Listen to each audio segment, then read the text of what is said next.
잘 쉬셨어요? 오늘도 우리는 Y 선생님의 질문, 네 번째 질문을 다루려고 합니다. 삼위일체론 아무리 읽고 듣고 노력해도 이해가 되지 않습니다. 이해가 되지 않는 사람은 지극히 정상적인 사람이고, 삼위일체가 이해된다고 고백하는 사람, 우기는 사람은 수상한 사람들이라고 이미 말씀드렸습니다. 다음 시간에는 히브리 성경에 나오는 구약 성경을 말합니다.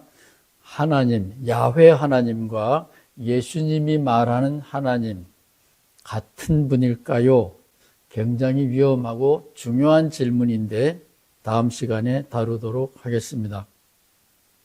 오늘은 압축 파일로 미리 말씀드리면 삼위일체, 그것은 교회에서는 신의 존재 방식, 야훼 기독교 하나님의 존재 방식, 홀로 존재하는 것이 아니라 삼각형으로 존재한다. 따로따로 존재하기도 하고 같이 움직이기도 한다. 이런 요상한 이론인데, 하나님의 존재 방식, 하나님 각각의 성질, 아버지, 아들, 성령. 아버지는 태어나지 않습니다. 아들은 태어났습니다. 성령은 나옵니다. 어려운 말이죠. 낳는다가 아닙니다. 아버지가 낳으면 아들입니다. 아버지에게서 나오면 아버지의 영입니다. 아버지가 만들면 피조물입니다. 아버지가 있고 아버지의 아들이 있는데 아들은 낳았습니다. 아버지에게서 나오면 성령입니다. 이런 식으로 구분도 되지만 함께 움직인다. 그런 건데, 삼위일체는 이런 신의 존재 방식, 성부, 성자, 성령의 성질 이론이 아닙니다. 하나님에 대해서는 아무도 사진으로 찍듯이 정확하게 본 사람도 알 수 있는 사람도 없습니다. 성경도 그렇게 말하고 있지는 않습니다. 저는 아퀴나스 13세기 기독교 철학자, 카톨릭의 대표적인 모범적인 신학자 토마스 아퀴나스의 이론을 따라서 하나님에 대한 모든 이야기는 비스무리한 이야기다. 문자적으로 이해하면 안 된다라는 유비라는 개념을 배경에 두고, 그 다음에 폴 틸리라고 하는 20세기의 현명한 위대한 조직신학자의 이야기, 삼위일체는 존재론적인 이야기가 아니라 인간의 체험 이야기다 라는 틸리히, 토마스 아퀴나스와 폴 틸리히 두 사람의 생각을 배경에 깔고 여러분에게 말씀드리겠습니다. 폴 틸리라고 하는 그 유명한 신학자는 하버드 대학에서 유대인들과 이야기를 했습니다. 유대인들은 우리 모두가 알듯이 구약 성서를 믿는 사람들이고, 하나님을 삼위로 믿는 것이 아니라 유일신, 신명기에 나와 있는 하나님 오직 한 분을 믿습니다. 따라서 기독교인들은 히브리 성경을 믿는 유대인들의 입장에서 보면 예수를 신격화하는 우상 숭배자입니다. 이들 앞에서 폴 틸리히는 너희들도 하나님을 여러 모양으로 체험하지 않느냐? 전문적인 용어로 말하면 이런 것은 이미 양태론이라고 하는 이단설에 해당이 됩니다. 그러나 폴 틸리히는 그런 종교재판을 받을 위치는 이미 넘어섰기 때문에 자유롭게 유대인들하고 대화를 합니다. 유대인들도 하나님을 이 땅에서 체험하는 것 아니냐? 체험할 때마다 하나님의 모습이 다르게 나타나지 않느냐? 할 말이 없죠.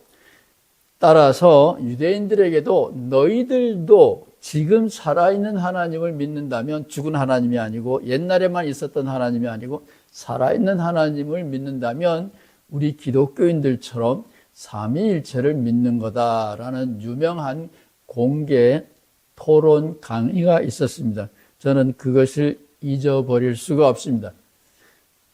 다시 말씀드립니다. 하나님에 대한 이야기는 문자적으로 이해하면 안 됩니다. 성경이라고 할지라도. 두 번째, 종교적인 언어, 성경의 언어는 철학자들이, 신학교 교수들이 교실에서 만들어내는 사변적인 장난에 불과한 이야기가 아니고 실제 사람들, 생활인들이 진지하게 자기의 삶을 영위하면서 만들어내는, 고백하는, 소망하는 체험 언어입니다. 체험이라는 말을 저는 경험이라는 말과 구분해서 사용합니다. 경험이라는 말은 사진으로 찍을 수 있습니다. 체험이라는 말은 사진으로 찍을 수는 있지만 일정한 조건 하에 들어와 있는 사람만 찍을 수 있습니다. 마음의 준비가 되어 있는 사람, 믿음이 같은 사람만 볼 수 있는 것이 체험입니다. 아무런 감정, 사전 준비 없이 객관적으로 누구나 찍을 수 있는 사건의 이야기, 그것이 과학적인 경험이라고 제가 임의로 구분하는 거예요.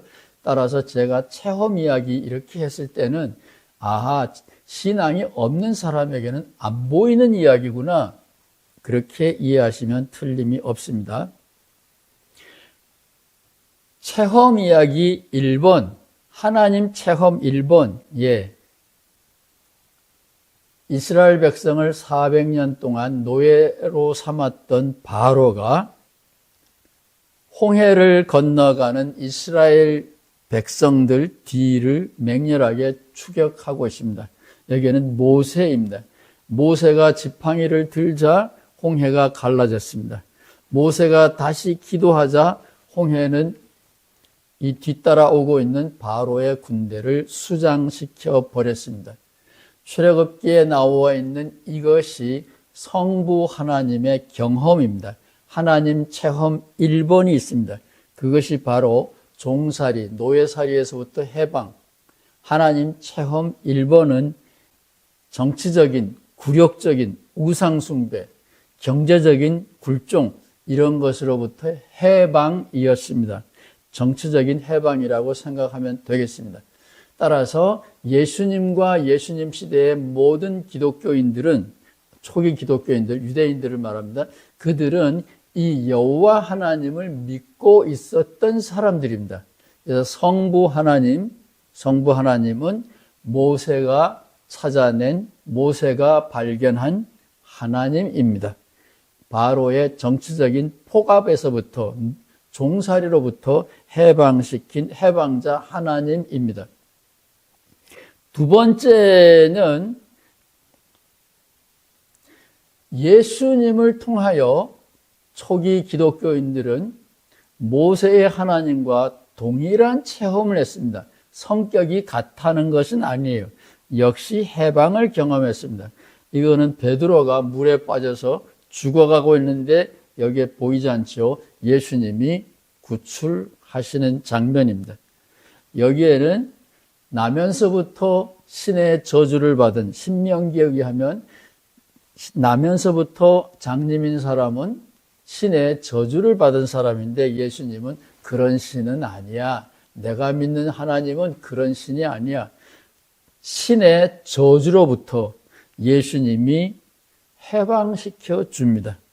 신의 저주로부터 예수님이 해방시켜 주십니다.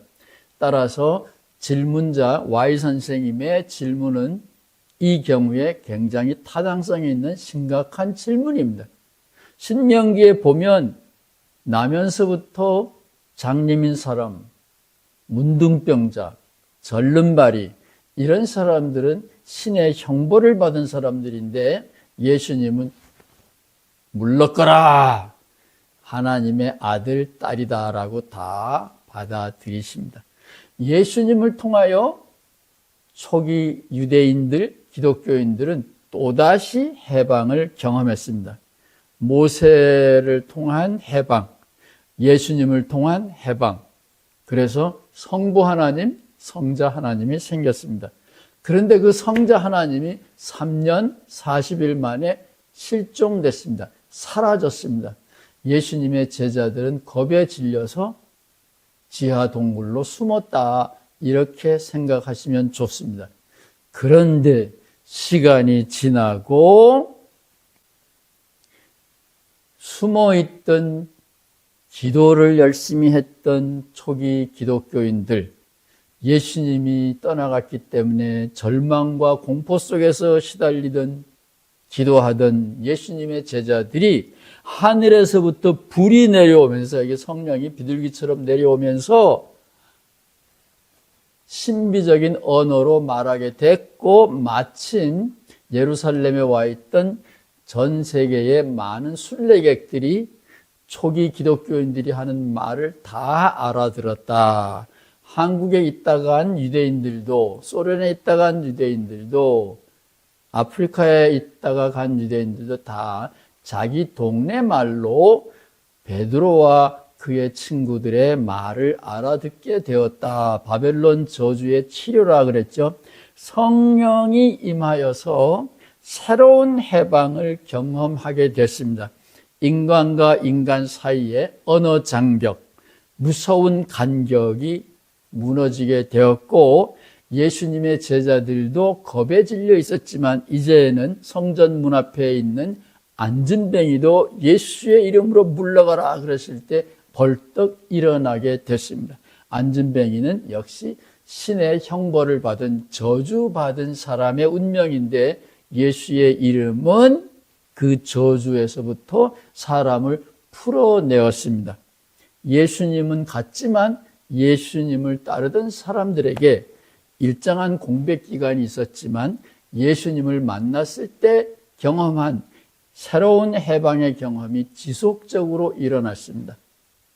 이것을 유일신을 알고 있었던 초기 기독교인들은 달리 표현할 길이 없어서 하나님, 예수님, 성령, 역사는 계속해서 움직인다.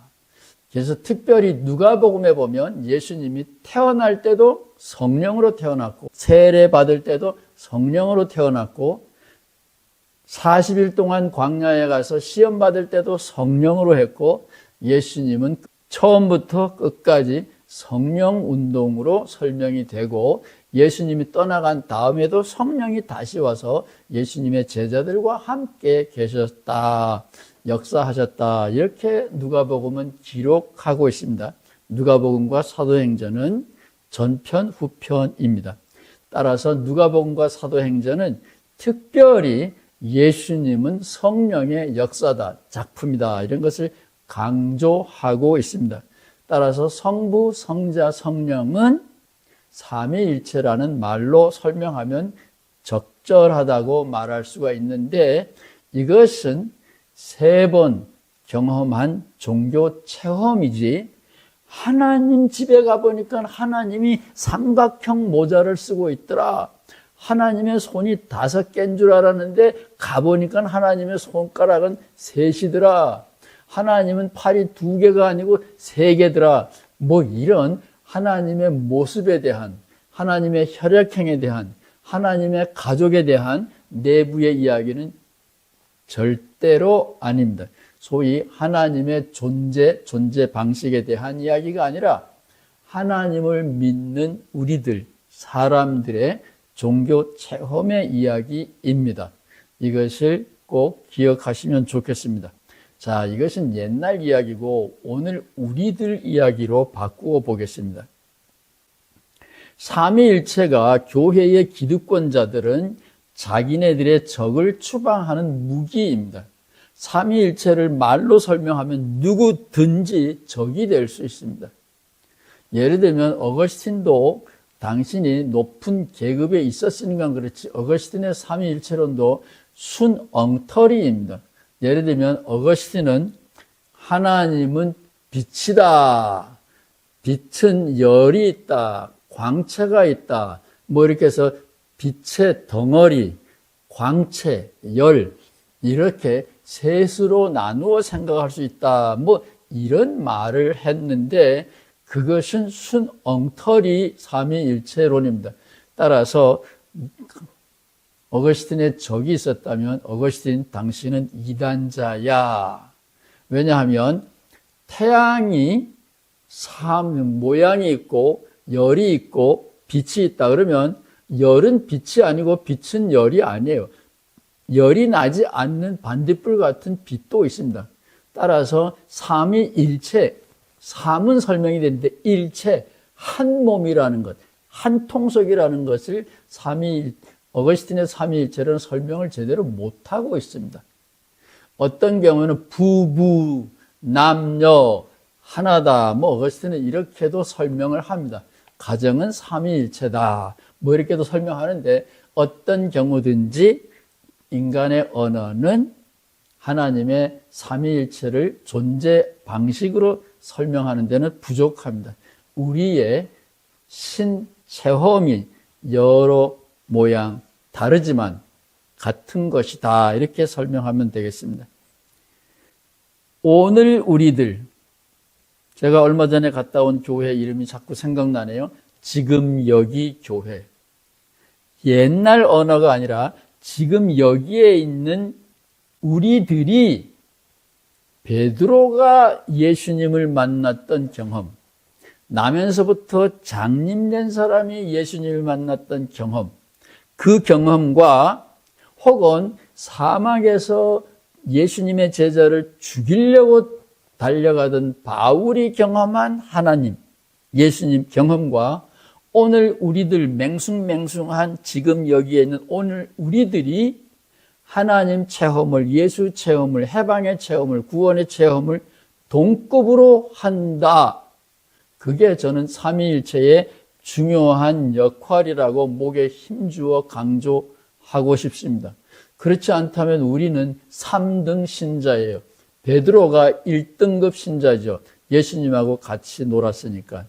바울은 2등급 신자죠. 그래서 사막에서 예수님을 따끈따끈하게 만났으니까. 우리는 베드로의 이야기와 바울의 이야기를 듣고 그 다음에 우리가 만났으니까 우리가 예수님 만나거나 우리가 하나님 만나는 종교 체험은 별 볼 일 없는 가냘픈 맹숭맹숭한 싱거운 하나님 체험이 되겠죠. 그러면 저는 열받죠. 저는 그런 식으로 하나님과 우리 사이의 관계가 베드로나 바울의 관계에 비하여 열등하다면 저는 하늘님 믿죠. 하늘은 다 똑같은 데 있으니까 저는 그런 식으로 우리를 처음부터 근본적으로 불리한 위치에 둔다면 저는 기독교 그만둡니다. 기독교인이 된다는 것은 만약에 그런 식으로 우리가 베드로나 바울에 비하여 부족한, 열등한, 형편없는 위치에 있다 그러면 우리를 구원하는 하나님이 아니라 우리를 노예로 만드는 3등 계급의 시민으로 만드는 고약한 신이기 때문에 기독교는 추방되어야 마땅합니다. 삼위일체를 존재 방식이 아니라 우리들의 체험 이야기로 읽어야 된다. 잊지 마십시오.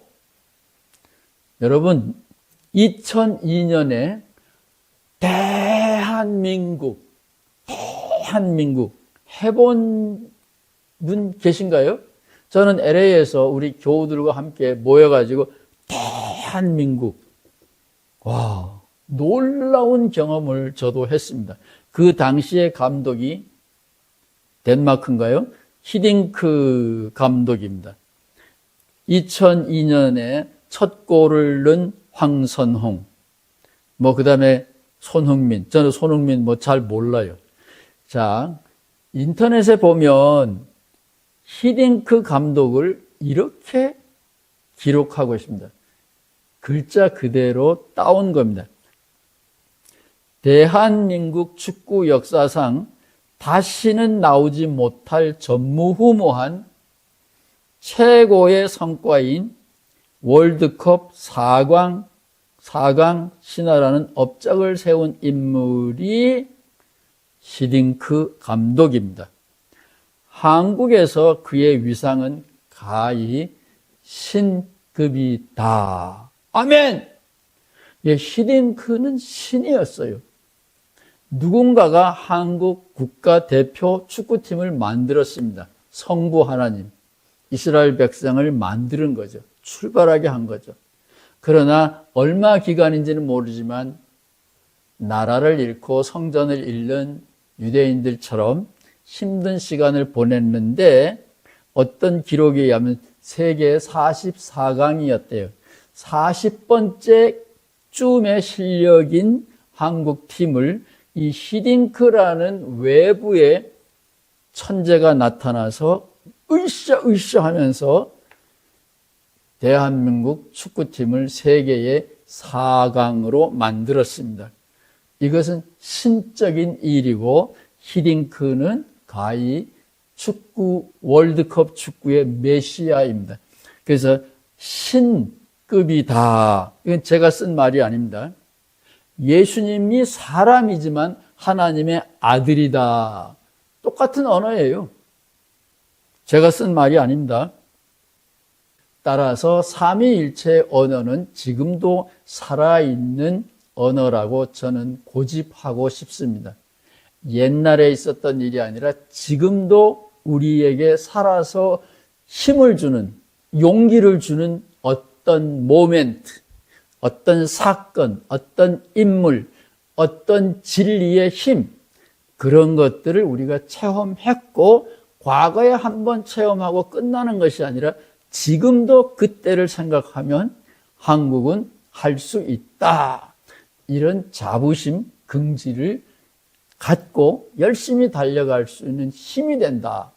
그것이 히딩크가 과히 신급이다, 하나님급이다를 한 걸로 저는 이해합니다. 다시 요약합니다. 삼위일체, 성부, 성자, 성령은 하나다라는 것은 출애굽에서의 하나님 경험, 예수님 만났을 때의 하나님 경험, 그 후에 성령을 통한 하나님의 경험, 다 동급의 종교 신체험이다. 축구를 만들었을 때 희망을 가지고 출발했고 4강을 만든 히딩크 감독 역시 신적인 사건이었고 그 후에 어떻게 되는지 저는 잘 몰라요. 그 후에도 우리는 그날의 추억을 생각하면서 용기를 다지고 지혜를 다져서 앞으로 4강쯤은 문제없어. 이렇게 한국 축구가 한 등급 상승됐다면 히딩크는 갔어도 히딩크의 영이 한국 축구팀하고 살아있다. 이렇게 말할 수 있습니다. 그러니까 3위일체는 아니고 2위일체만 됐나요? 그건 제 전공이 아니기 때문에 모르겠습니다. 만약에 히딩크가 한번 다녀가는데 그걸로 끝난 것이 아니라 그 후에 한국 축구팀의 실력이 사기가 격상돼서 적어도 상위 8, 4 혹은 1, 2를 다투는 급수로 올라갔다면 축구계의 삼위일체 언어다. 삼위일체 체험이다. 이렇게 기억하시면 이해가 좀 되지 않을까 싶어요. 다음 시간에는 구약 성서에 있는 하나님과 예수님이 믿었던 하나님이 같은 분인가? 예, 교회에서는 같은 분이라고 가르치고 있죠. 다르다 그러면 큰일 나죠. 공식적인 가르침으로서는 한 분입니다. 그게 바로 삼위일체라는 말의 의미입니다. 다음 시간에는 이 어려운 금기시되어 있는 질문을 다루어 보겠습니다. 질문을 주신 분 대단히 감사합니다. 응원해 주시면 고맙겠습니다.